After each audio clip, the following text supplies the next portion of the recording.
All right, in this episode, I am joined by Taylor Goldberg to discuss all things hypermobility.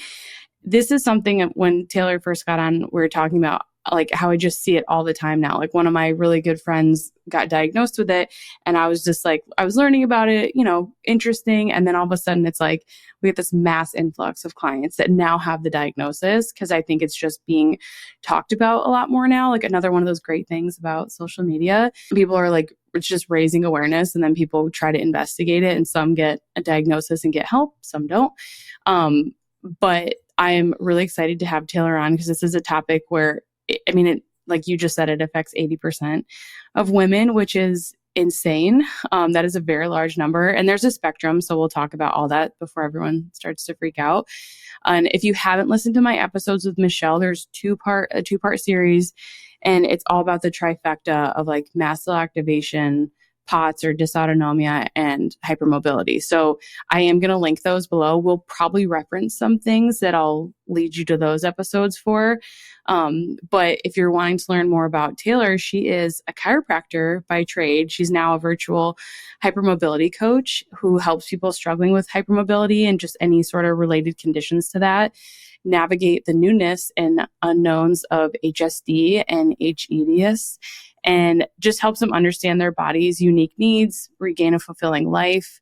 The other really cool part that I think is really important that you do now is that you launched a course to help clinicians better understand how to help their hypermobile clients, especially like I just think of it's like I go to a chiropractor that specifically works with women, and I'm like, does he know? Like, he may very well. I just don't have hypermobility, so I've never asked, but it's really important. So if you are a chiropractor listening to this, I would definitely check that out. I'm going to link the clinician course in the resources below. And then Taylor also has a unique perspective rooted in her education, but also personal experiences with hypermobility, because you yourself have struggled with that as well.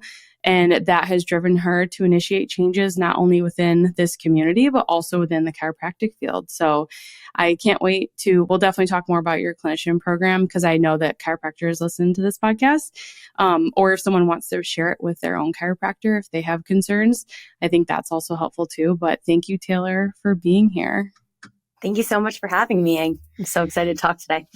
So let's just talk about your story. Like so you go to school to become a chiropractor. Like that's a big deal, right? That takes a long time. It's a lot of work. And now you've transformed to really focusing on like online hypermobility coaching. How did this happen? Like, what did you learn during that time? Yeah. So let's back up a little bit farther. When I first found out about hypermobility, I have a very unique story. Most people within this population don't really know about their condition until they're much older.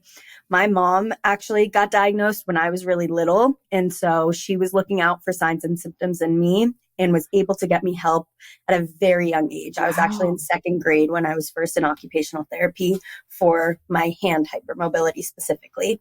And so I knew I was hypermobile going into chiro school. And part of the reason I wanted to be a chiropractor, really part of the reason why I wanted to be in healthcare and help people, was because of the work I did with a lot of different types of clinicians because of my hypermobility as a kid.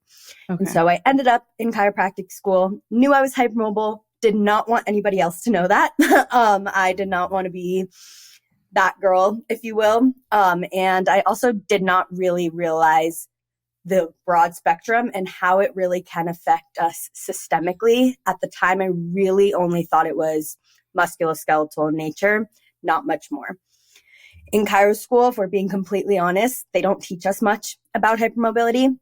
We had one PowerPoint in my entire schooling on hEDS, and it was the typical picture that you see with the very, very stretchy skin, and it is always the extreme versions, never about the spectrum, which I think is a big, big problem in education right now. And they tell us that adjusting hypermobile humans is contraindicated. They tell us that about one time, and that's it. Oof. My professors also knew I was hypermobile. And it's funny because when we would do adjustments in class and palpation in class, I would always, from my peers, from my colleagues, from my professors, they'd be like, you're really bendy. I'd be like, yeah. And they would still adjust. And so the reason I'm saying this is because chiro schools, and this is not unique to chiro schools. This is medical schools. Yeah. This is physical therapy. This is occupational therapy. They are not educating enough and showing the impact of what doing certain treatments on a hypermobile body can really, really do. So now I'm in my third year of chiro school, and I have probably been adjusted every single day by this point. And I ended up having a neck adjustment that ended up putting me in a really, really scary position. I ended up having some neuro symptoms that were not fun. And that is kind of when I realized, okay, I need to start taking my hypermobility more seriously. And so I started diving into it a little bit more. This also happened to be right around when COVID was hitting. And so social media was kind of booming at this time. So I started to just post about it on TikTok. And that's kind of where how I got to where I am today. Okay. That's super interesting. So you kind of entered the chiropractic journey not quite realizing how much the negative impact the adjustments could have. And did you see a chiro when you were growing up? I did see a chiro when I was growing up, but he was a more rehab focused chiro, and he never adjusted my neck. So I didn't really think much of it. Yeah. And we are definitely going to talk about the neck piece for sure, because that is like one area you have to be so, so careful. And again, there's different types of hypermobility, right? There is a spectrum. That's really cool that it's like come full circle for you. And now you're helping other chiropractors and just people in the, field helping hypermobility patients learn more. Cause it's like, you don't get a lot of education on it, and you could really, really hurt someone, and no one wants to intentionally do that. Right. Like there should be more education. I would say it's not really like the fault of the chiropractor. It's like the fault of the schooling. So it's like, hopefully you can help change that. And now everyone knows that they have it. Like a lot of people, people even know what to ask for with testing and stuff. I think it's really great. And let's talk about that now. Let's talk about what is hypermobility and how does it impact our health? And then how does someone get diagnosed with it? Yeah. So hypermobility is actually just a symptom. And all it means is that your joint goes past the designated end range that humans are supposed to have. Hypermobility is a symptom for a lot of different things. What we're really talking about today is connective tissue disorders. But when we think of hypermobility, we need to know that there's 4 different types. There's peripheral hypermobility, meaning it is only affecting your hands and your feet. There's localized hypermobility, meaning it's only affecting one spot in your body. Maybe you have one double jointed shoulder or one double jointed thumb, but nothing else in your body is hypermobile. There's historical hypermobility, meaning you were hypermobile, but you no longer are. And then there's generalized joint hypermobility, which means you have 5 or more joints that go past their end range. Generalized joint hypermobility is what we're going to be talking about today, and it can split into 2 different sections, asymptomatic and symptomatic. It's so important to know that asymptomatic generalized joint hypermobility exists. This means that you could be really bendy and you have no issues, you have no symptoms, you have no pain, no fatigue, nothing. Embrace that hypermobility, use it to your advantage. That is about 30% of people with GJH have asymptomatic hypermobility. So hypermobility is not always something that we need to be concerned with. Majority of the time, though, it is. And so that symptomatic generalized joint hypermobility bucket can then be branched off into 2 categories, acquired and genetic. Acquired means we got it from something like a sport, a traumatic event like a car accident, things in that realm. Whereas genetic is what we're going to call connective tissue disorders. And connective tissue lines everything in our body, literally everything, our organs, our muscles, everything. When we have a connective tissue disorder, as I just said, it lines everything. It can affect every system in our body as well, which is why it is such a wide range of spectrums. Now, there is a lot of connective tissue disorders. EDS is just one of those. Some others are Lloyd-Dietz syndrome and Marfan's. Those are the other 2 most common ones. And then as far as EDS goes, there's 13 types of EDS. This actually changed as of yesterday, but we're still going to go with the what we were doing before because it's still just in the kind of pre-stage. But How it kind of works is the 12 out of the 13 types of EDS have a genetic marker. So you would get a genetic connective tissue panel from a geneticist to rule out all of the other types of EDS. And the only one that doesn't have a genetic marker right now is hEDS, the hypermobile Ehlers-Danlos syndrome. Okay. And that is the one that is the most common. Now, there is some amazing work being done at the Norris lab, and they actually just put out that they found a couple of genes that may be related to hEDS. So that's really exciting. And I do think this is going to change within like the next couple of months. All the information we're talking about right now, I might have to come back on because it might all be new and all be different. Yeah. But as of right now, how the diagnostic process for hEDS goes is, do you have generalized joint hypermobility? Are 5 or more of your joints hypermobile? Now, any doctor can tell you this. A physical therapist can tell you this. A chiropractor can tell you this. An occupational therapist can tell you this. Then the second part is this affecting other systems in your body? So there's a list of specific questions, and you need to have 5 of those 12. And then, are you in chronic pain, or are you experiencing joint subluxations, other musculoskeletal symptoms, or does somebody in your family have this? If you pass both of those 2 sections, then you would take that checklist to a geneticist. If you're in the States, I know this is different in other countries, but in the States, the geneticist is going to be the easiest, best way to go about this.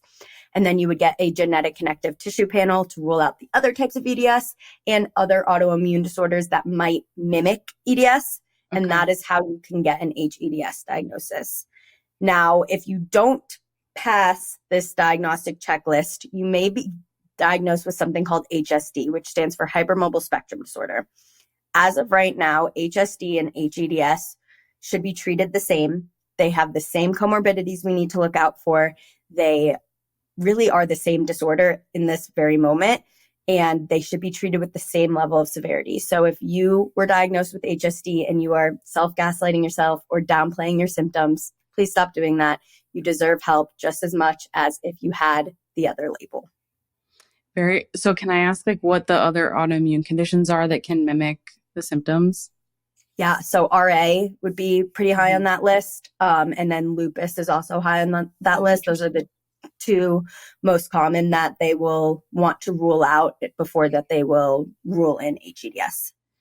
And so as far as like symptoms, because it's obviously a spectrum, like it's all your connective tissue. So it's like the histamine MCAS stuff. It can affect any part of your body. Like someone could have completely different symptoms, I'm guessing, and still have it. What are some of those symptoms and signs that you could possibly have hypermobility? Yeah. So the biggest one is, were you told you were double jointed as a kid?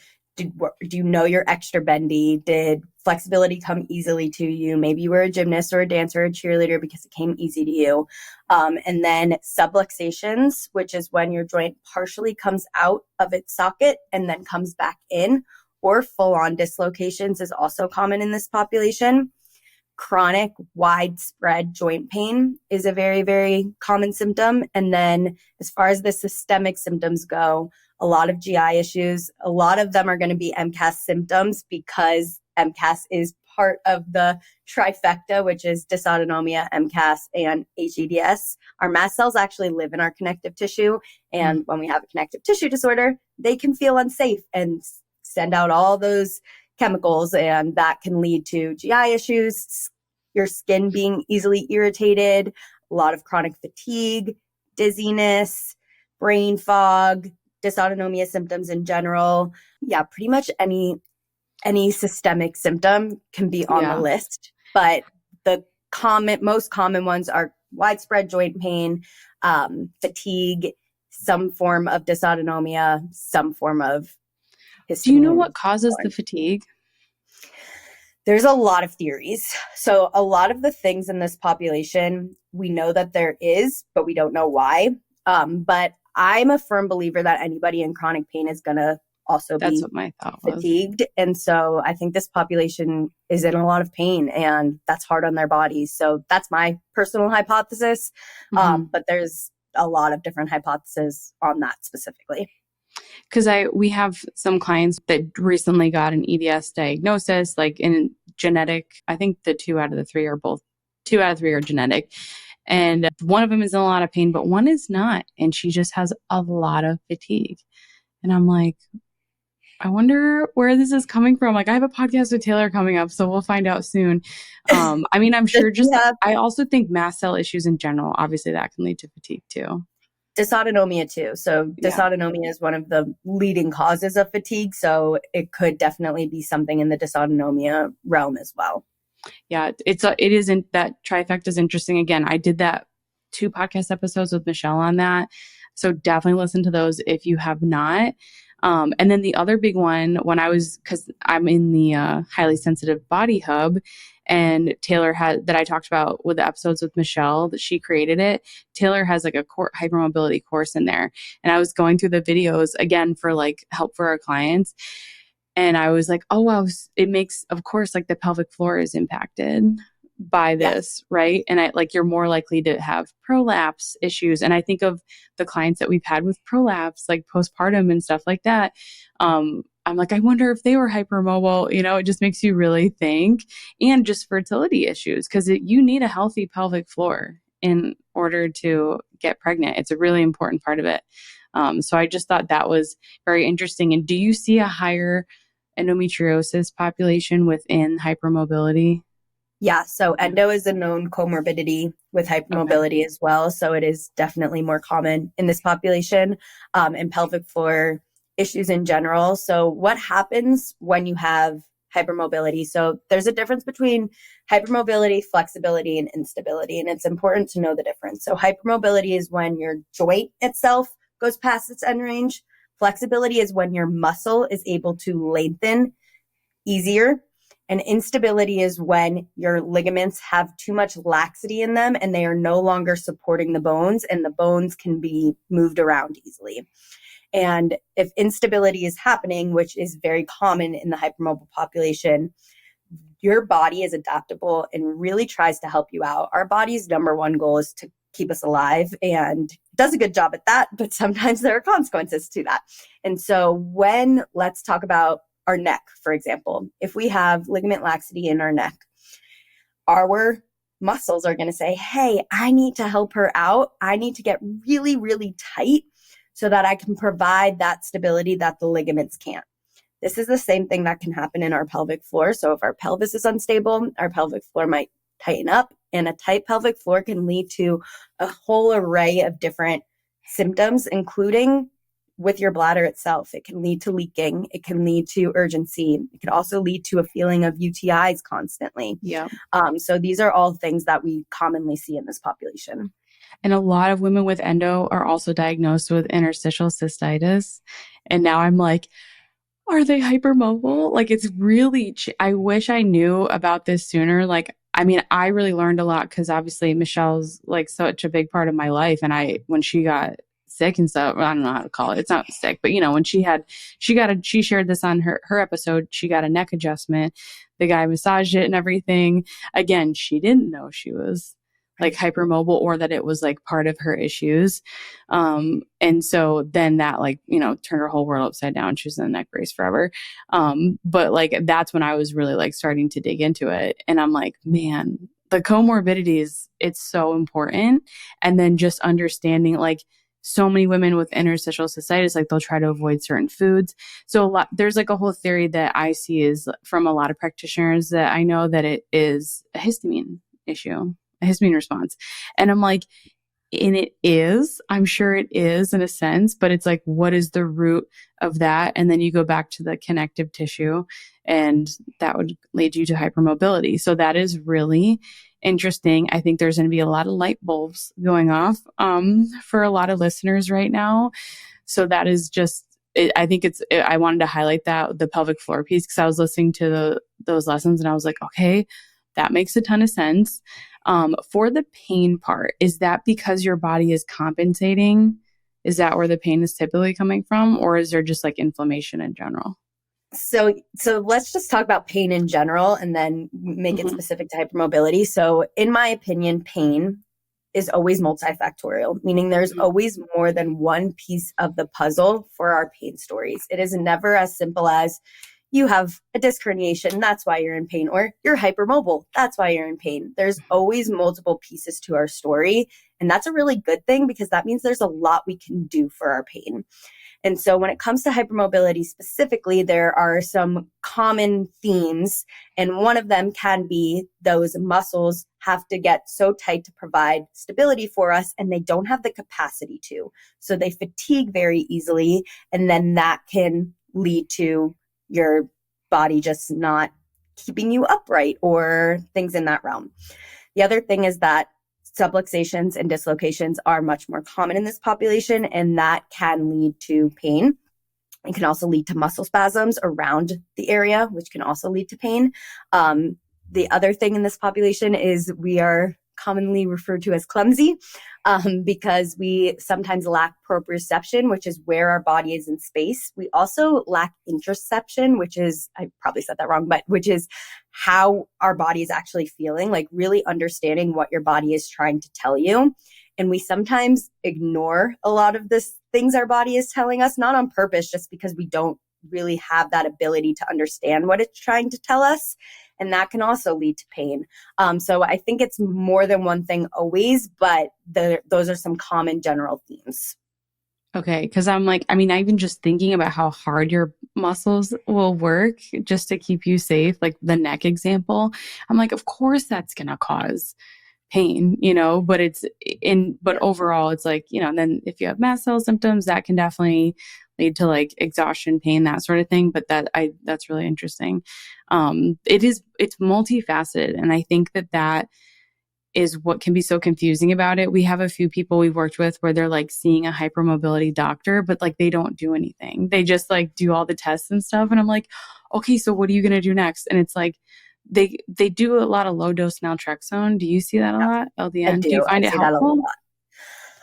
I am not a medical doctor, so I cannot speak on pharmaceuticals. I have seen it help some of my clients. I've seen it done nothing for some of my clients. I've seen it harm some of my clients. So my overall experience with it is neutral, is what I would say. But I will say I have read some research on it, and it does seem like it, research-wise, it does seem to make sense why they are prescribing it so much. But research is always just one piece of the puzzle. So yeah. I haven't like seen it make a big difference. That's why I was curious. I was like, I wonder if Taylor sees this. I mean, I'm sure she's seen it a lot. Like whether or not it works is interesting.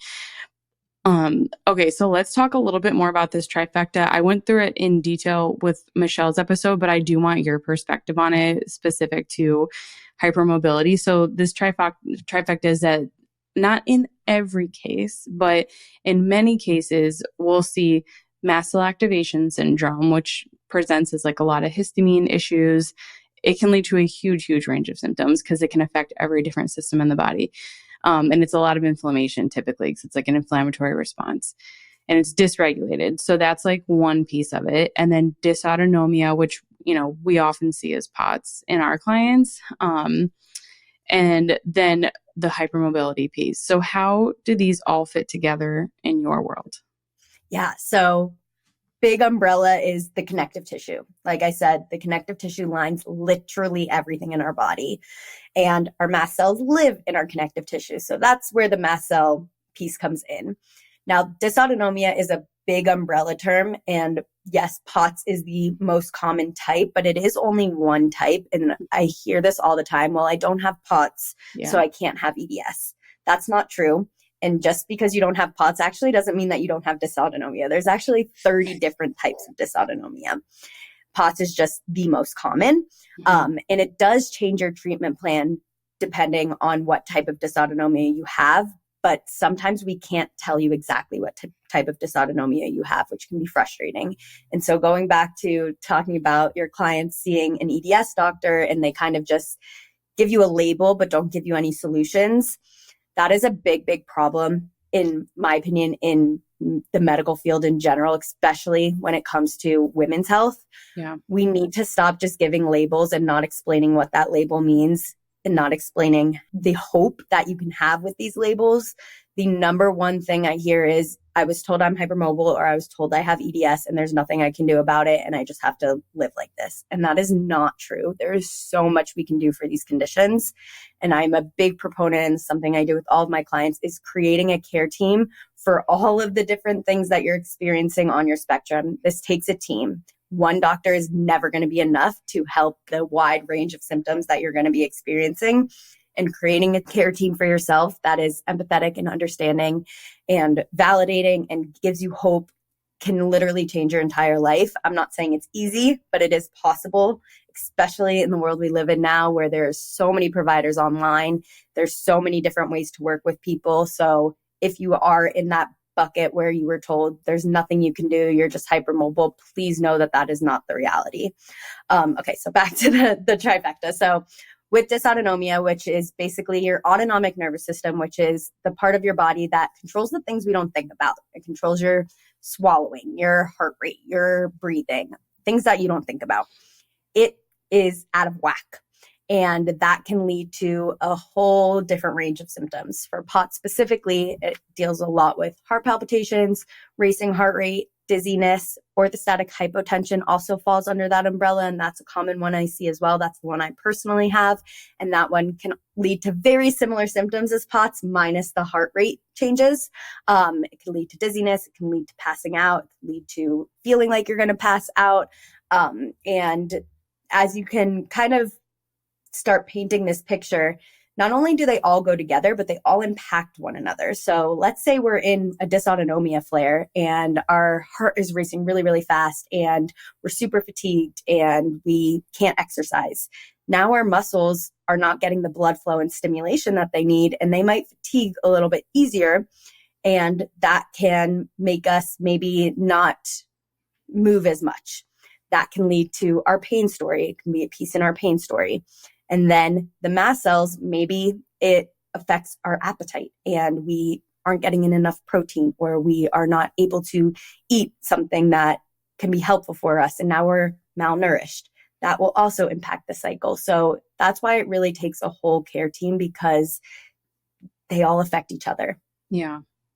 And when it comes to the flare piece, because you do flare tracking with your clients and you teach people how to do it inside the HSB hub, what is flare tracking? Why is that like such a big part of the work you do with clients? And then if you want to talk about like some ways to get started with it, I think that would be like so helpful. Yeah. So flares in general basically mean your symptoms are heightened. And my goal for all of my clients is to decrease our intensity and frequency of our flares, and also accept that we're never going to be 100% flare free. And we need to learn how to manage those flares so that we have the confidence to do everything we want in life, knowing that if I get in a flare, I know what to do. It's not going to be debilitating. It's going to be annoying. I'm not going to sugarcoat it, but it's never going to debilitate me, and it's never going to stop me from what I'm doing. And the really only way to do this is to get data on yourself and know what are your triggers and what are your warning signs. So warning signs is something your body is telling you before a symptom is about to come on. An example in this population would be like facial flushing. That is probably a warning sign that we may have too much histamine in our system. Or blood pooling, that might be a warning sign that we're about to get some brain fog, we're about to get some dysautonomia symptoms. And then triggers are something we do that we know consistently brings on certain symptoms. So maybe if you get less than a certain amount of sleep, or during your period, or during a specific part of your cycle, there is a consistent theme. Then we can be reactive and proactive based off of our warning signs and triggers. And so the best way to do this, there's an app called Guava. It's free. It is made for the EDS population. You just set up an account and track all your symptoms, and it will actually tell you what your warning signs and triggers are. You do need a month's worth of data to really figure this out. So it is a decent amount of time before you're going to get those answers. But then we also need to know, what do we do with those answers? Because I hear a lot of the times, okay, I know that this is my trigger, but I don't know what to do about it. Mm-hmm. Sometimes triggers are in our control. Sometimes triggers are out of our control. And we need to make a plan for both. And that's what I do with my clients. Yeah. And I think did someone with EDS make that app? Because that's really cool. Yeah, they did. Yeah, they're awesome. There's two girls. They're great. They're great to work with. If any clinicians are listening, they also have a provider portal. So that's something to look into as well. Cool. And it's okay, Guava app. I'll put a link for that in the show notes for people that are interested. So basically track for a month, get all your data. It's going to give you what your triggers likely are based on symptom tracking for a month. And then from there, the goal is to try to create a plan for like, if a trigger, maybe it's like not within your control. Because Michelle was talking about like a flare kit. And I was like, I love the idea of that. Because a lot of the times it doesn't matter what the health issue is. When you have a lot of symptoms, it is really easy to spiral when they start to pop up, right? So if you are in like a symptom spiral because you're like, oh my gosh, what caused this? That's usually what it is. People trying to figure out what caused this, right? Yeah. Instead of going down that rabbit hole and putting your energy into that and stressing your body out more, I love the idea of being like, this is happening, or it's about to happen. Your body's trying to warn you. What can I have on hand in order to like attack this and like mitigate the issue, or just like make myself feel better? And I was like, that is so cool. Do you have like an example? Maybe it's like one of yours or something you've seen in a lot of clients. Yeah. So I want to emphasize doing what you can do for yourself in the moment and how you can make it accessible to yourself before you worry about the why. If you worry about the why when you're in the flare, you're never going to get out of the flare. The why will come after you get relief. Find relief first. I know that is hard, and I know you just want to know why, but it's not going to serve you. Set an affirmation for yourself, write it on an index card or a sticky note, put it on your mirror. What can I do for myself in this moment? How can I make it accessible to myself? So a very common example that I experience is blood pooling. And so if I look down and my feet are red or purpley, I know, okay, I need to get more blood flow up to my brain and up to my heart. So I'm either going to take some electrolytes, I'm going to lie down with my legs up the wall for 5 to 10 minutes, or I'm going to put my compression socks on or an abdominal binder.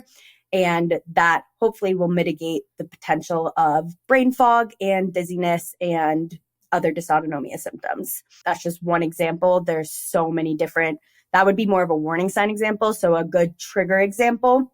And for triggers, we're going to be more reactive usually than proactive. So let's say I know every time I don't get 7 hours of sleep, I get insert symptom.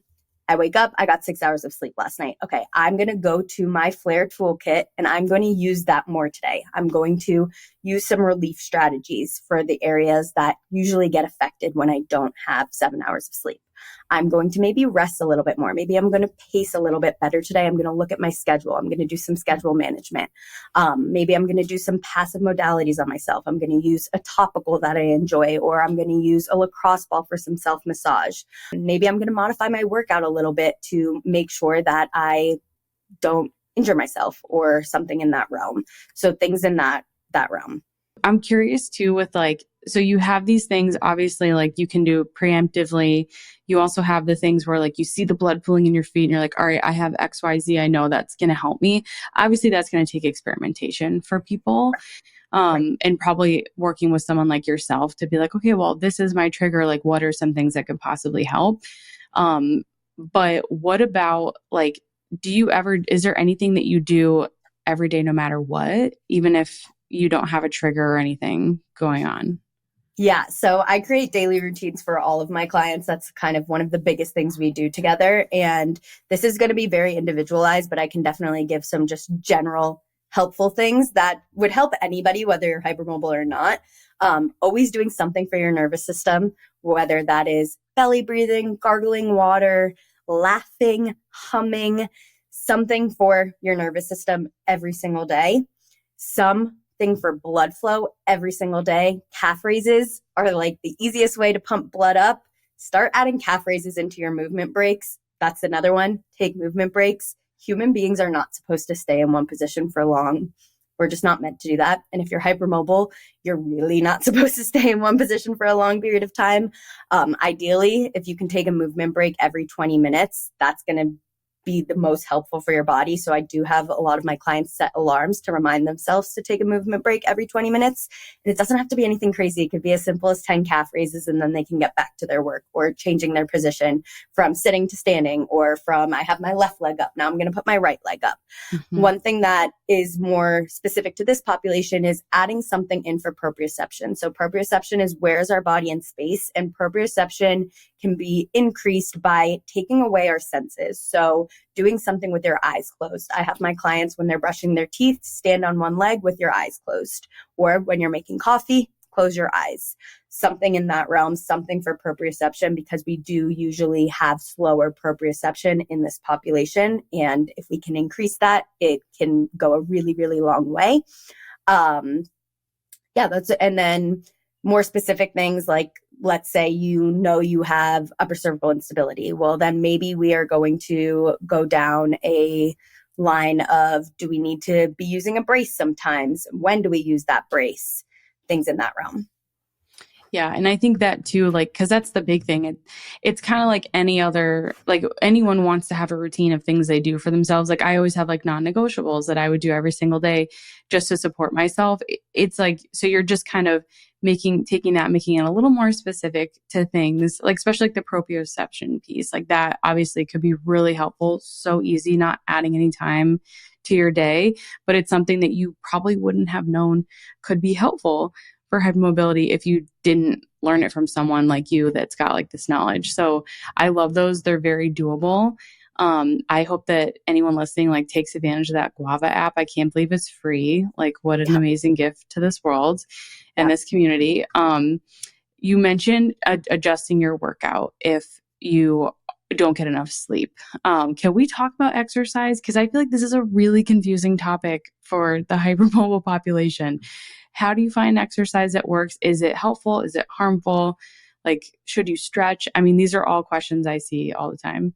Yeah. So if you know anything about me, I am the biggest bias towards exercise. I think exercise is the greatest gift to the planet. Now, I also know exercise isn't easy for everybody, especially in this population. And depending on your comorbidities, depending on where you are in the spectrum, it's going to be harder or easier. And one very common theme in the hypermobile population is doing too much too soon, or trying to compare yourself to an old version of you, and then being really confused why you can't still do the things you were able to do back then.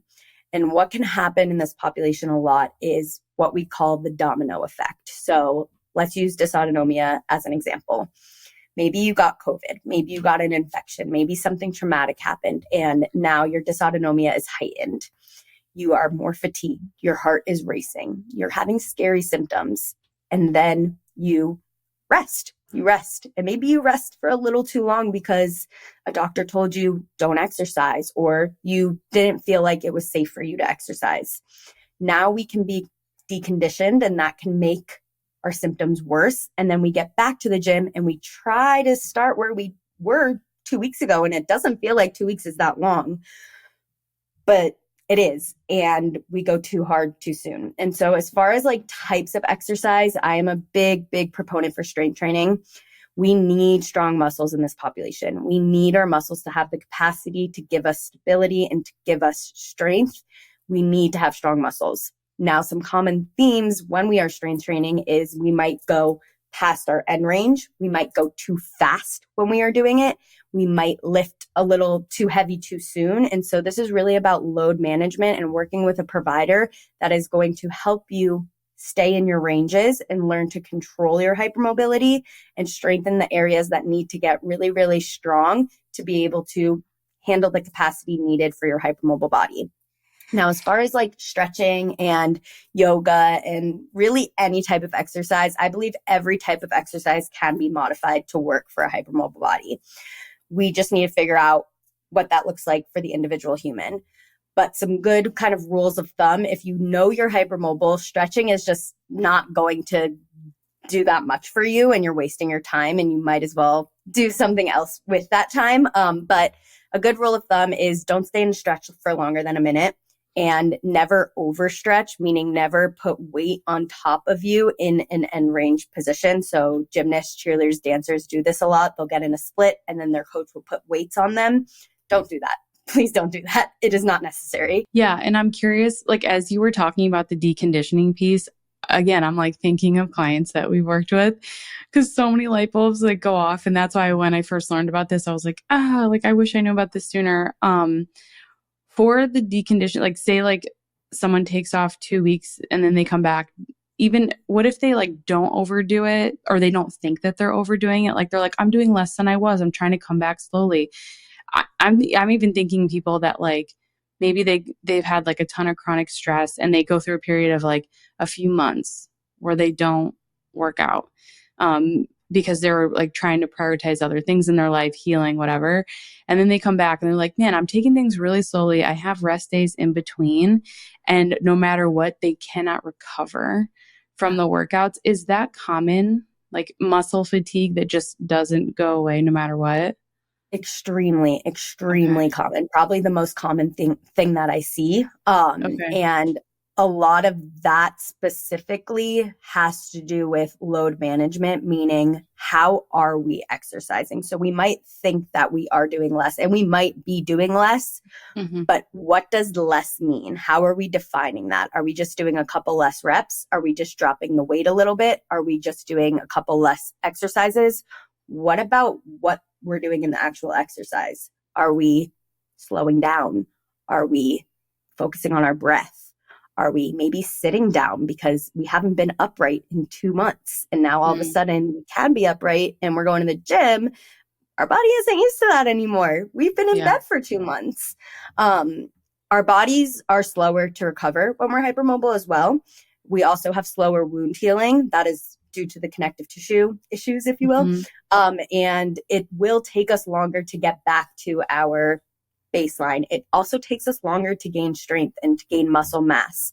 And so a big piece of living in a hypermobile body is learning to be patient and still make things exciting, which is something that I am very passionate about because I know how frustrating and boring it can be to just do the same thing over and over again. And I love exercise, and I think exercise should be fun for everybody.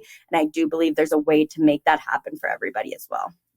Yeah, because I think that's the thing that we typically see is they're like, I feel like I'm doing all the right things. Like I'm not working out as frequently. I'm taking rest days in between. I'm really light in the load and the overall like volume of their training. Like they're just not doing as much overall.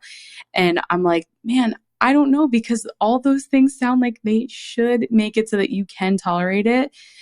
But now I'm really, because like with thyroid issues, that's really common as well. And so I was always kind of like, oh, okay, well, they have this history of thyroid stuff. Maybe it's just like not in a good place. But now I'm like really going to ask a lot more questions as far as like the hypermobility piece and possible signs and symptoms there. And then be like, this could be an area, because they're all histamine people that I'm thinking of in my head right now. But it's like, it's so hard because it's like, you don't know. And they've probably never been told like, oh, you have all these signs of hypermobility and like that could be contributing to some of your symptoms. And they are the ones that are the hardest mast cell cases for sure. So I'm sure everyone listening, maybe people know this, but now I'm like, oh my gosh, I have to go message so many people. And remember, just be exercise, like, check it out, you know? Yeah. And remember, exercise is a stress on our body. It's a stress we need. But when we're in a heightened stressed state and our mast cells are going crazy, we need to provide safety for our body first. We need to focus on our nervous system first.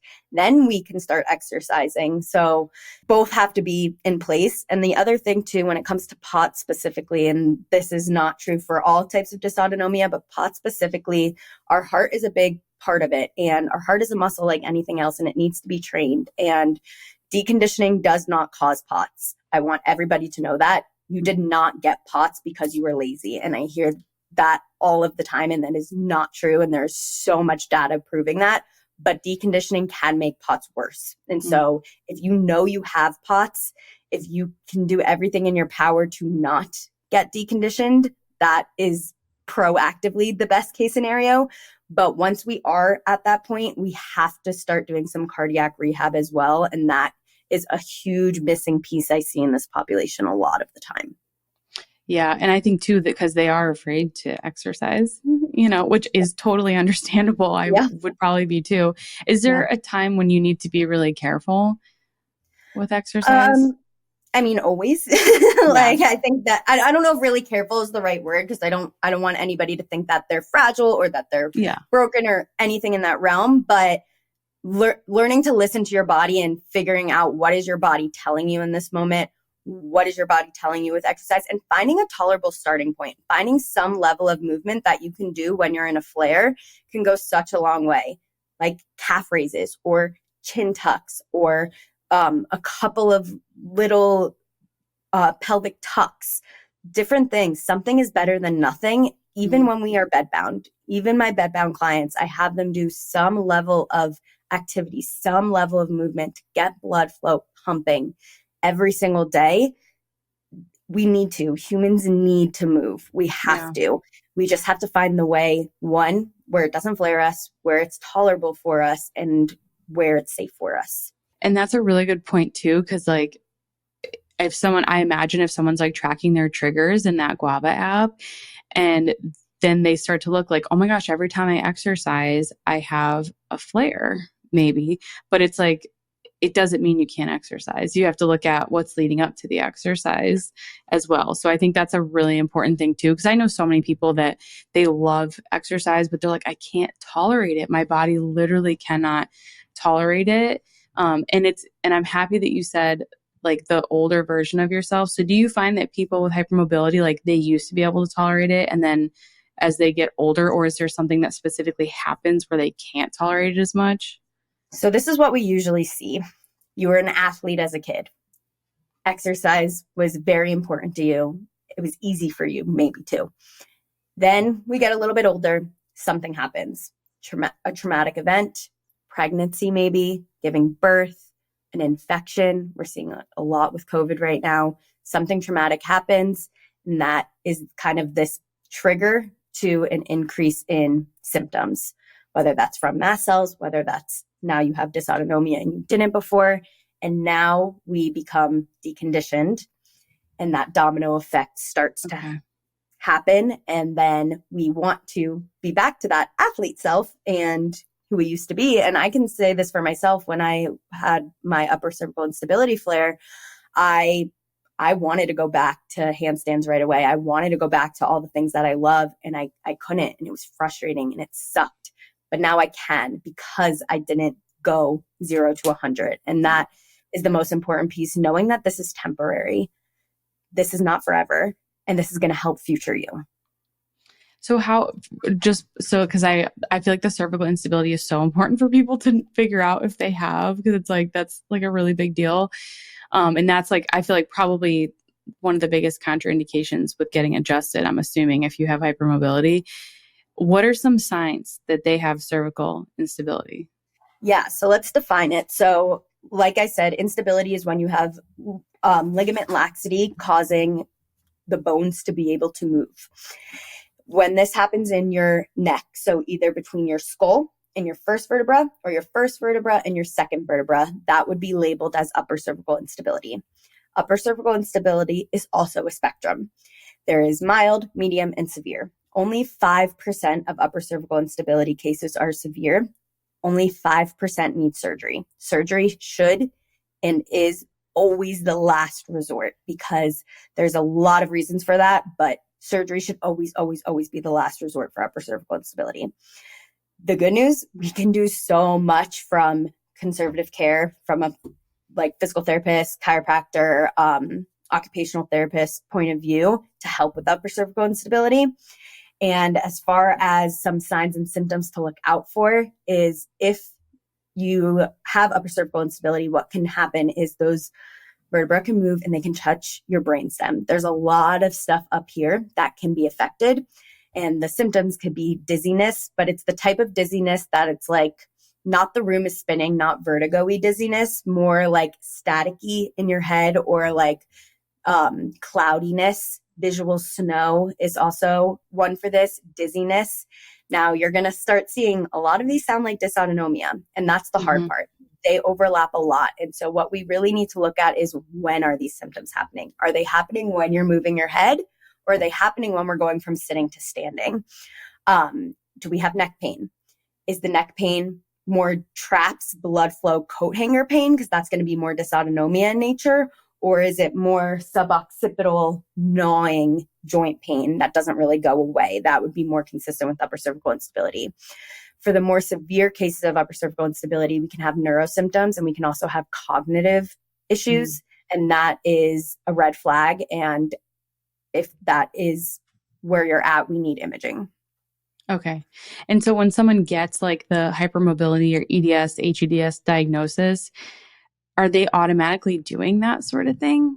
Because I'm just thinking of the people that have that, but they aren't getting, it's not like you're getting that diagnosis when you go to the doctor. I'm assuming you have to like maybe use that Guava app, pay attention to your symptoms. And then if you're seeing things, hopefully you're working with someone that like knows more about this. Because that's like, I feel like it's like if Michelle had known that sooner, she could have avoided so many issues. But it's like, how do you know until there's an issue?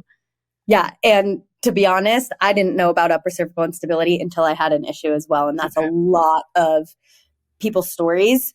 The other hard part about upper cervical instability is the imaging required is an upright MRI, which is extremely inaccessible and extremely expensive. Okay. So it's really hard to get diagnosed with upper cervical instability. And many doctors don't even know it exists, or unfortunately don't believe in it, which doesn't make any sense because there's a lot of data on it. But that's a different tangent. But as far as like symptoms to look out for, if you feel like you can't hold your head up, like your head is a bobblehead, and you get dizzy when you're moving your neck, and you feel like you always have to hold your head up, and you know you're hypermobile, that is a good enough reason to go look into this a little bit deeper. And I would look for specifically somebody who specializes in EDS. So the EDS Society has a list of practitioners on their website. I also have that linked on my resource page. That's the first place I would look.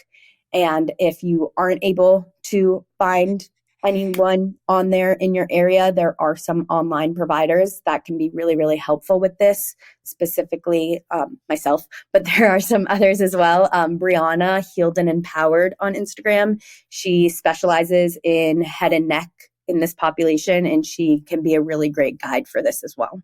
Awesome. And I have your resources page linked in the show notes of this episode as well. Okay, I feel like there's so many good nuggets in that episode.